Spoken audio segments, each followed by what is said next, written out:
Hello! నమస్తే! ఈరోజు మనం చెప్పుకోబోయే కథ 'ప్రేమలేఖలు మనసు పెట్టే ఉరకలు' 1980స్‌లోకి వెళ్ళిపోదాం రండి.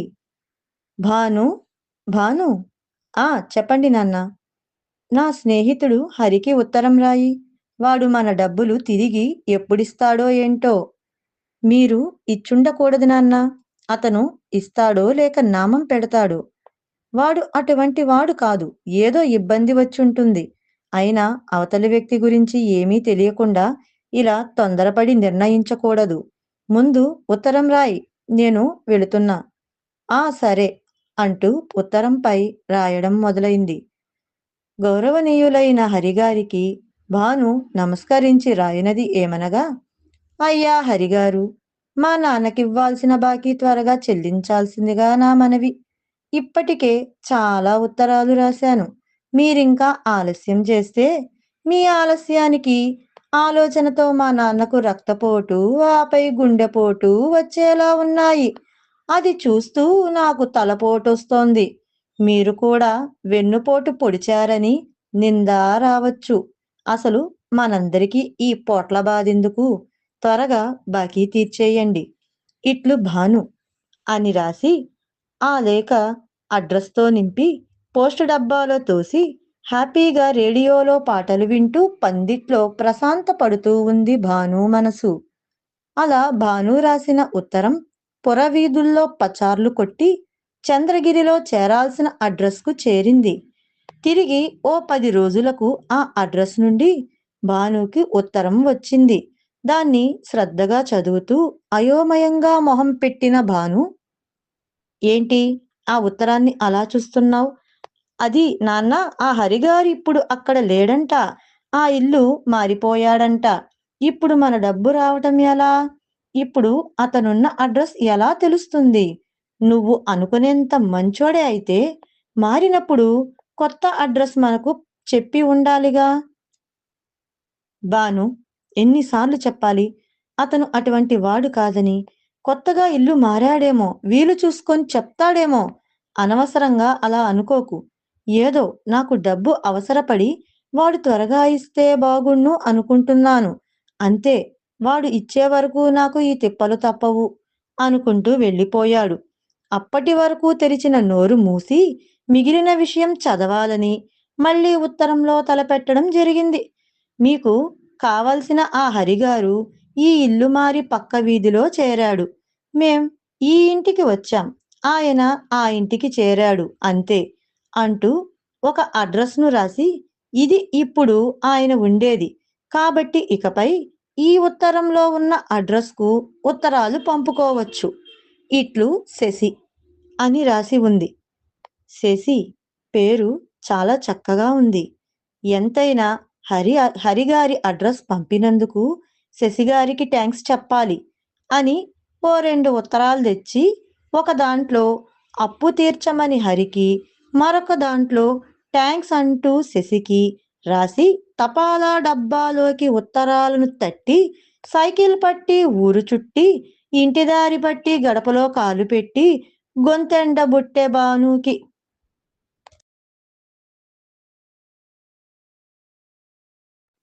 చల్లగాలికి చైర్లో కూర్చొని చెనక్కాయలు తింటున్న శశి పోస్ట్‌మ్యాన్ ఇచ్చిన ఉత్తరాన్ని 10th క్లాస్ విద్యార్థిలా తీక్షణంగా చదివి, అందులో థ్యాంక్స్ అన్న పదాన్ని సైంటిస్ట్‌లా కనిపెట్టి, ఆ మాత్రానికే మురిసిపోతూ మళ్ళీ చెనక్కాయలపై పడ్డ శశి. మరో ఉత్తరం అందుకున్న హరి సంచి సంకనేసుకొని సైకిల్ తొక్కుకుంటూ పోయి పోస్టాఫీస్‌కి చేరి అక్కడ చదువుకున్న యువకుడిని చూసి వాడికో మొక్కు మొక్కి కాగితాలు చేతిలో పెట్టి కొంత డబ్బును ఓ ఉత్తరాన్ని ఆలస్యానికి క్షమించమని రాయించి మొత్తానికి మనీ ఆర్డర్ చెయ్యమని అక్కడి ఉద్యోగి చేతిలో పెట్టి ఆ యువకుడు చేసిన సహాయానికి గాను గోలీ సోడా నీళ్లు పోసి తన దారి తాను చూసుకున్నాడు. మంచి తరుణం ముంచుకొచ్చి మనీ ఆర్డర్‌ను అందుకున్న తండ్రి, భాను డబ్బు అందిందని ఉత్తరం రాయి అని ఆర్డర్ వేశాడు. భాను మళ్ళీ 2 ఉత్తరాలు తీసి, ఒకటి డబ్బు అందిందని హరిగారికి, మరో ఉత్తరంలో మీరు అడ్రస్ ఇవ్వబట్టే మేము డబ్బు అందుకున్నామని మళ్ళీ థ్యాంక్స్ శశిగారు అని రాసి పంపటం జరిగింది. ఊరు మీద తిరిగిన ఉత్తరాలు వాటి గతులు చేరుకున్నాయి. ఉత్తరం చదివిన హరిభారం తీరింది. శశికి చేరిన ఉత్తరాన్ని చదువుకుంటూ మళ్ళీ థ్యాంక్స్ అన్న పదానికి సంతోషపడిపోతూ జవాబివ్వకపోతే బాగోదు, అహం అనుకుంటారని భావించేసుకొని ఉత్తరంపై పర్వాలేదు భానుగారు, ఆ మాత్రం సాయం చేయకపోతే ఎలా? ఆ డబ్బుకు మీరు ఎంత ఇబ్బంది పడుతుంటారో అర్థం చేసుకోగలను.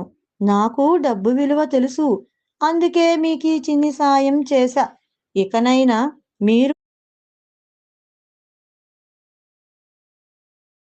మీరు మీ నాన్నగారు హాయిగా ఉండండి. ఏదేమైనా మీకో మాట చెప్పాలి. భాను అన్న మీ పేరు బావుంది. ఏమనుకోకండి నేను ఇలా అన్నానని. పలకను సులువుగా, దృఢంగా ఉంది కాబట్టే అలా అంటున్నాను. మీరెప్పుడైనా ఈ ఊరు వచ్చినప్పుడు మా ఇంటికి రావచ్చు. హరిగారికి తెలిసిన వాళ్ళంటే మంచివాళ్ళై ఉంటారు. కాబట్టి మీరు మా ఇంటికి రావచ్చు అని శశి రాసిన ఉత్తరం పోస్టు డబ్బాలో పడేసి తన పని తాను చూసుకోవడానికి వెళ్ళెను శశి.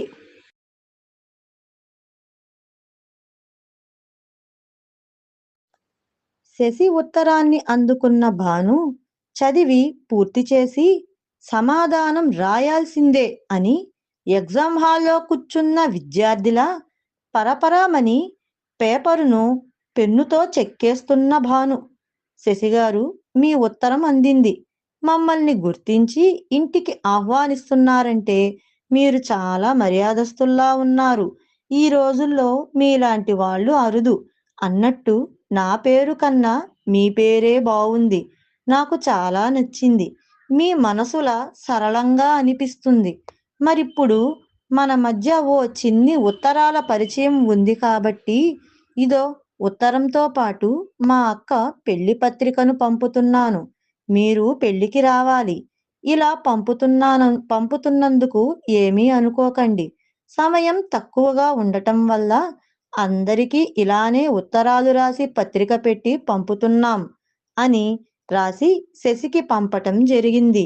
ఉత్తరం చదువుతున్న శశి తన పేరును పొగిడినందుకు, మర్యాదస్తులు అని మిన్నెక్కించినందుకు పొంగిపోతూ పత్రిక తీసి చూసి తప్పిపోయిన పిల్లాడిని వెతికి పట్టినట్టు పెళ్లి తేదీని పట్టి అబ్బా ఇప్పుడెలా అనుకుంటూ పాపం మంచోళ్ళలా ఉన్నారు.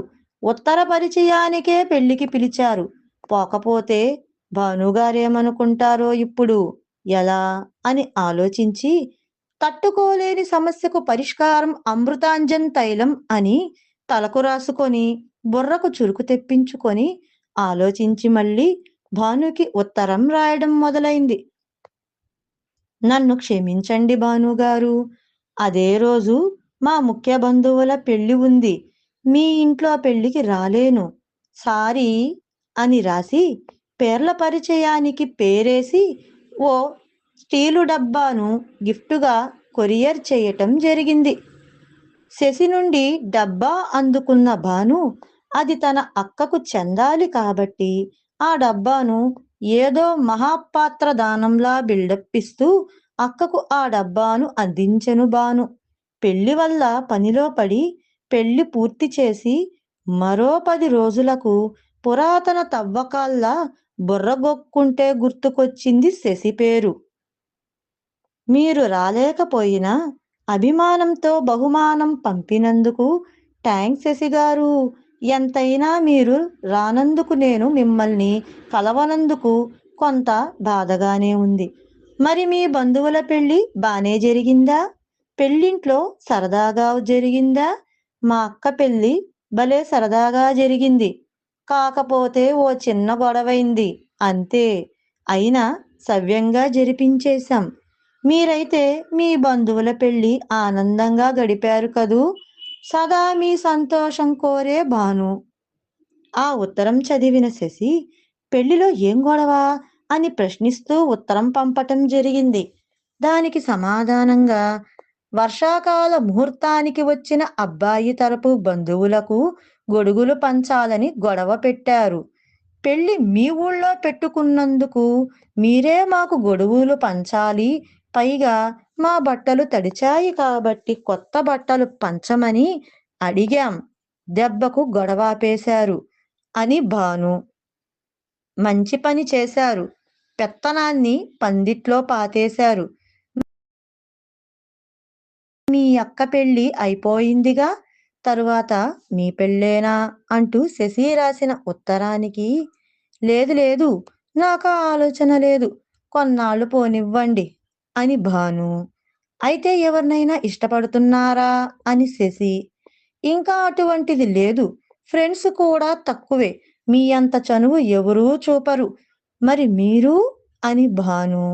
నిజం చెప్పాలంటే నాకు మీ ఉత్తరాలు అలవాటైపోయింది. సొంత వాళ్ళలా అనిపిస్తోంది అని శశి. అవును, నాకు అలానే ఉంది. నీ నుండి ఉత్తరాలు రాకుంటే విసనకర్ర పెట్టి విసిరినా ఊపిరాడనట్టుంది. ప్రతిదీ మీకు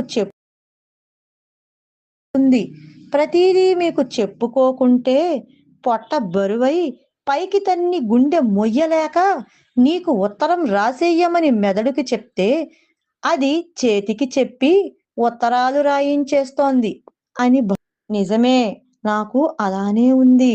మన స్నేహం మరింత బలపడి స్నేహ సంద్రంలో ఈతలు కొట్టి మధురమైన చేపలు పడదాం అని శశి. మరి ఆ చేపలను వండుకుందామా అమ్ముకుంటామా అని భాను. అంటే మన స్నేహంలో ఎన్నో మధుర గుర్తులను దాచుకుందామని అర్థం అంటూ శశి. మనది స్నేహం కన్నా మించిన మరేదోలా ఉందని భాను. నిజమే, ఒకరిపై ఒకరికున్న ప్రేమాభిమానంలా ఉందని శశి. ఆ ప్రేమ ఏమో, నిజంగా ప్రేమేమో అని భాను. అవును, ప్రేమే మొదటి దశలో ఉన్నట్టుంది అని శశి. నాకు అదే అనిపిస్తోంది. మరి మనం ఒకసారి మన ప్రేమ గురించి నేరుగా మాట్లాడుదాం. మన ప్రేమను ముందుకు తీసుకొని వెళ్దాం అని భాను. అవును, అదే చేద్దాం. ఎవరు అడ్డొచ్చినా కలిసి ఎదురిద్దాం. మన ప్రేమను గెలిపిద్దాం అని శశి. అయితే మనం ఖచ్చితంగా కలుసుకోవాలి. ఎక్కడ ఎప్పుడు కలుద్దాం? నువ్వు కాళహస్తికి వస్తున్నా లేక చంద్రగిరికి నన్ను రమ్మన్నా ఓకే అని భాను. మేం 15 రోజుల్లో తిరుపతికి వెళ్తున్నాం. ఎస్వి యూనివర్సిటీలో చదువుకోవటానికి. వీలు చూసి లేఖ రాస్తా అని శశి. ఆ, నేను మరో 15 రోజుల్లో తిరుపతికి వెళుతున్నా, అదే కాలేజీలో చేరడానికి. కానీ అక్కడ మనం ఎలా వెతుక్కొని కలవటం? అలా కలిస్తే కాలేజీ మొదటి రోజుల్లోనే ఇంటికి టికెట్టు లేకుండా తరుముతారు. ఇక్కడ మా నాన్న తిట్ల దండకం ఎత్తుకుంటాడు అని భాను. అది నిజమే. ప్రేమ మొదట్లో ఆటంకం. సరే, ఓ పని చేద్దాం. మనం చేరాక తర్వాత వచ్చే నెల మొదటి ఆదివారం సెలవు. కాబట్టి హాస్టల్ నుండి వెళ్ళి బయట కలుద్దాం అని శశి. ఆ, మంచి ఐడియా. ఆదివారం ఆ తిరుపతిలో ఉన్న డీర్ పార్క్ గేటు ముందు కలుద్దాం అని ఒకరినొకరు గుర్తుపట్టడానికి ఇద్దరం తెల్ల బట్టలు వేసుకొని చేతిలో ఓ ఎర్ర గులాబీ పట్టుకొని పార్కు గేటు ముందు నిలబడి గుర్తుపట్టుకుందాం అని భాను. సరే అని శశి ఉత్తరాలు రాయడం ఆపి అనుకున్నట్టే హాస్టల్స్లో చేరి మొదటి ఆదివారం రాగానే భాను, శశి తెల్లబట్టలు వేసుకొని రోడ్డుపై ఎర్ర గులాబీను బురదలో పడ్డ బంగారు ఉంగరాన్ని వెతికి పట్టినట్టు ఆ గులాబీలను పట్టుకొని ఆ డీర్ పార్కు గేటు ముందుకు 5 నిమిషాల తేడాతో ఒకరి తర్వాత ఒకరు చేరారు. చేతిలో గులాబీలతో పాటు శశి అను భాను, భాను అని శశి పేర్లు రాసి అట్ట ముక్కను పట్టుకొని నిల్చున్నారు. మొదట గమనించుకోలేదు. కానీ మరో 5 నిమిషాలకు చూసుకున్నారు చేతిలో పట్టుకున్న పేపర్లను. ముందు కొంచెం షాక్ అయినట్టు, మరోసారి పూర్తిగా ఒకరినొకరు చూసుకుంటున్నట్టు అనుకున్నట్టు తెల్ల బట్టలు, ఎర్ర గులాబీ, చేతిలో పేర్లు. దెబ్బకు కరెంటు షాకు కొట్టిన కాకుల్లా అయ్యారు. ఒక్కొక్కరు చూసుకుంటూ నువ్వు నువ్వు అనుకుంటూ, భాను అంటే అబ్బాయా, శశి అంటే అబ్బాయా అంటూ అబ్బాయా అంటూ అబ్బాయిలిద్దరూ బిత్తరపోయి చూసుకుంటున్నారు. ఒక అబ్బాయినయ్యుండి అబ్బాయిని ప్రేమించానా, తొందరపడి పప్పులో కాలేశానని తెలుసుకొని షాక్ నుండి కాసేపుకు కోలుకొని అంతవరకు చేసిన స్నేహానికి మొహమాటంగానే హాయ్ చెప్పుకొని జరిగిందేదో జరిగింది. ఇకపై తొందరపడి నిర్ణయాలు తీసుకోకూడదు.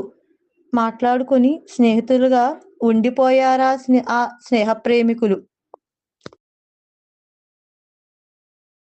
ఈ చిన్ని కథపై మీ అభిప్రాయాలను కామెంట్ రూపంలో తెలియజేయగలరని ఆశిస్తూ, తరువాత చెప్పుకోబోయే కథ పేరు ఇట్లు ప్రేమతో. ఎదురు చూద్దాం మరో కథ కోసం. బాయ్.